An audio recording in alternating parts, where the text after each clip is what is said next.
So your cast just came off and you're told you're ready to start moving your fingers, your thumb and your wrist, but you're just not sure where to start. Or maybe you were given a ton of exercises and you just don't know how you're gonna fit all of them in. Hey guys, I'm Michelle from Virtual Hand Care, and in this video, I'm gonna show you a finger and gentle wrist and thumb routine that you can do when you're short on time, but you need to get those exercises in a couple of times a day. So let's get started. Now, disclaimer, do make sure that you get these exercises and actually any kind of exercise program approved by your doctor before you get started. Keep in mind, everybody is going to be at different levels of mobility. So I'm going to start with very gentle type of exercises. Okay, so what we want to do, prop up on your elbow, and let's just slowly start going into a gentle hook fist.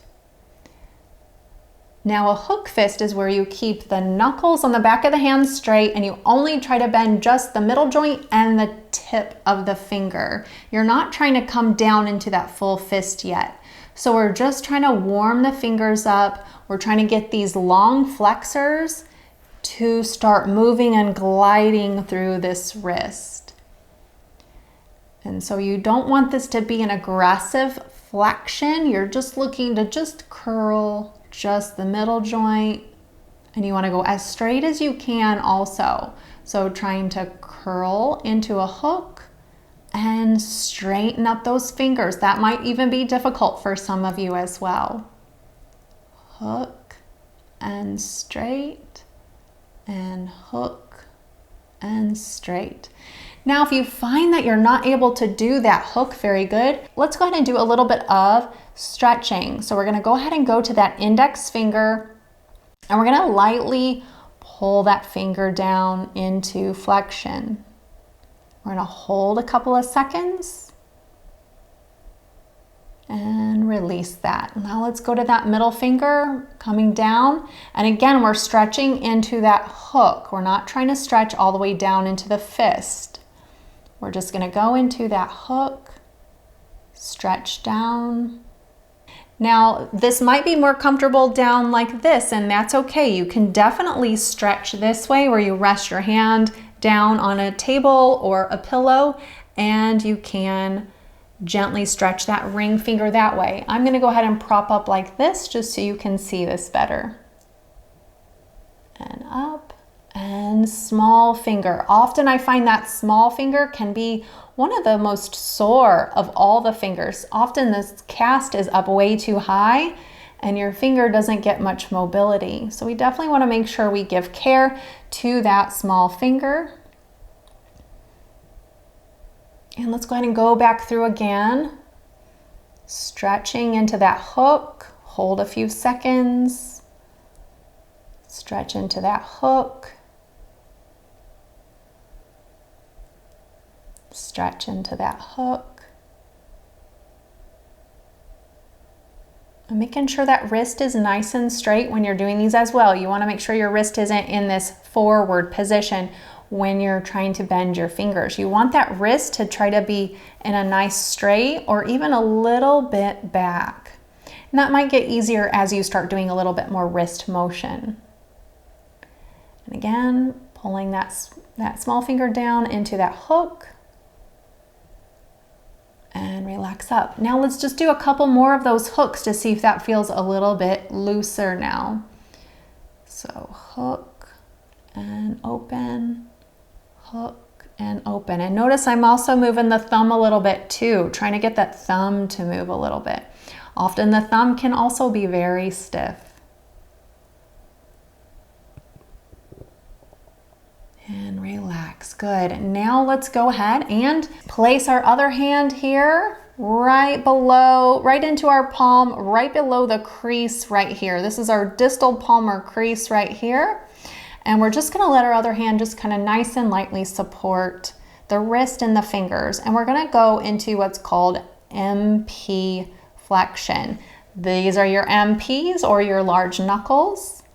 And you just want to try to come down and get a little bit of a bend in those knuckles. Those knuckles might be pretty stiff because if your cast was high and you couldn't see your distal palmar crease, more than likely you were only able to do this. And so those knuckles might be pretty stiff. And so we want to just isolate them separately for right now while we're trying to loosen those up. So coming down, ideally you want to try to just curl what you can at the knuckles, but try to keep the rest of the fingers straight. And trying to go up as far as you can go too. So down and straight. Down and straight.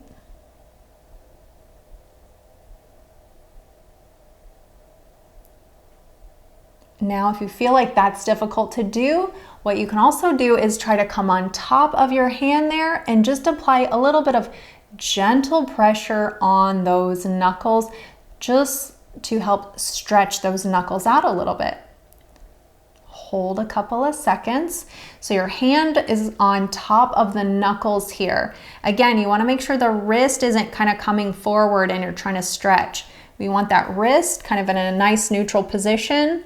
Again, you can always come down onto a table or prop up on a pillow if that feels like you might get a little bit more mobility or a little bit more of a comfortable stretch to those fingers. And you want to hold a couple of seconds there and relax and just kind of loosen those fingers. Again, coming down on top.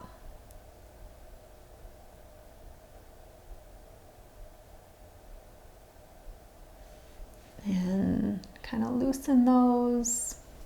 And hopefully each time you feel like you might be able to come down a little bit farther and farther.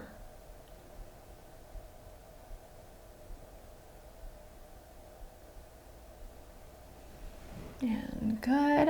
Now let's do one more of those stretches down. So this is a passive stretch to those knuckles.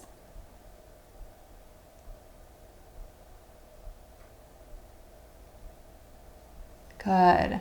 Now let's again go ahead and go into active MP flexion again and see if you notice a difference. Do you get a little bit more active motion after you've done that stretch?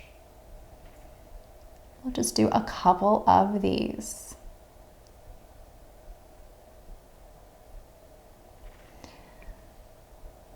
As you have loosened up these fingers, you might notice that the wrist is kind of just naturally loosening up a little bit too, and that's exactly what we were trying to do. Is we're trying to kind of loosen up all those tendons that cross over the wrist. Okay, now what we're going to do is we're going to add the thumb into here. Let's go ahead and touch index to thumb, and we're going to do a couple of those. Now, I usually like to loosen up with the index finger first before you start going to each of the fingers, just because the thumb is usually pretty stiff and it won't go all the way over to the small finger when you're first starting out.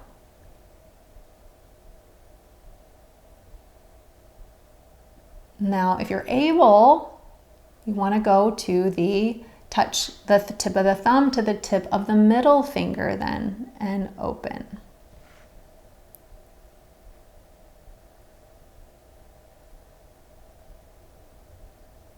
You want to do a couple of those as well.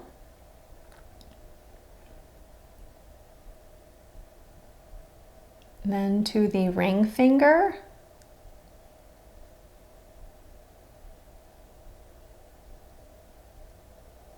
And don't forget to open that thumb up to an extension and those fingers straight as well. That's just as important.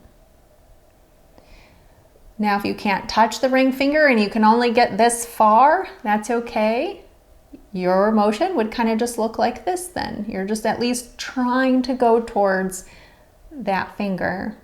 And then let's go to the small finger. Again, if you're not able to touch the small finger, but you can get a little bit of motion, that's okay. That's your starting point. You just want to keep trying.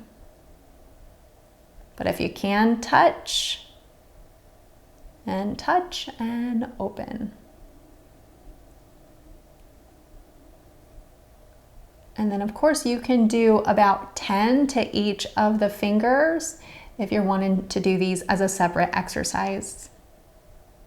Good, now relax those fingers. Okay, let's go and look at the wrist a little bit. What we want to do is support our forearm, relax our fingers. And what we're looking to do is just start doing a little bit of gentle wrist forward and back. Now, most people like to do this with the fingers open and they move their wrist with the fingers open. I like to do it with the fingers relaxed and kind of just naturally curled. You're truly just isolating those wrist tendons this way. You're not letting your fingers help move the wrist. So by lightly curling those fingers, you're getting some wrist motion. So now what you want to do is try to bring that wrist back as far as you can into wrist extension. Hold a couple of seconds. And then relax just to neutral here. So we're just going to work on wrist extension rather than going all the way through. So go ahead and go back as far as you can. And back to neutral. And back as far as you can. And hopefully each time you can feel like you can maybe go a little bit farther and farther back. And sometimes we compare to the other side and go, oh boy, I've got a long way to go. And that's okay, you'll get there.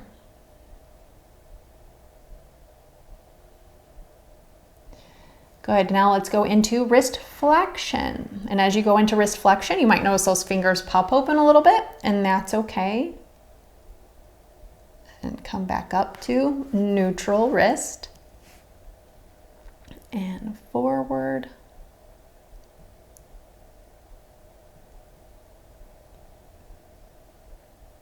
And forward.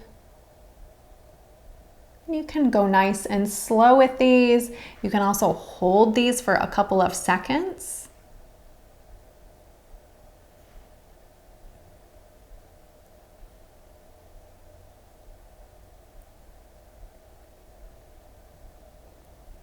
Good, and now our last exercise for the wrist, we're gonna just do some light circles. So now what we're gonna do, we're gonna also incorporate side to side motion with our wrist, that ulnar deviation and radial deviation. And so what we wanna do is we wanna work on trying to do some circles with our wrist. So we're gonna try to go in circles one way and circles in the other direction. Trying to see when you go in to do that circle that you're getting some of that radial deviation, and trying to go in the opposite direction in ulnar deviation.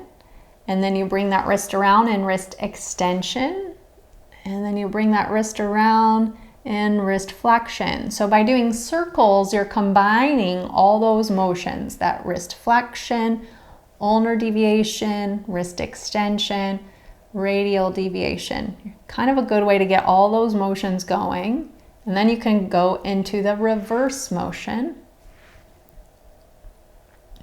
And you can do those nice and slow.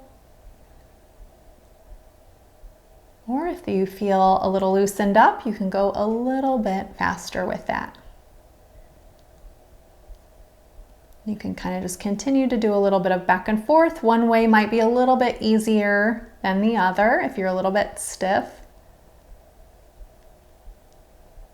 Good, and relax. Now I hope that beginner finger, thumb, and wrist exercise routine felt good for you. Do make sure that you do save this video and try these exercises a couple of times a day to work through that stiffness. And don't forget to like this video and hit that subscribe button below. Thanks for watching.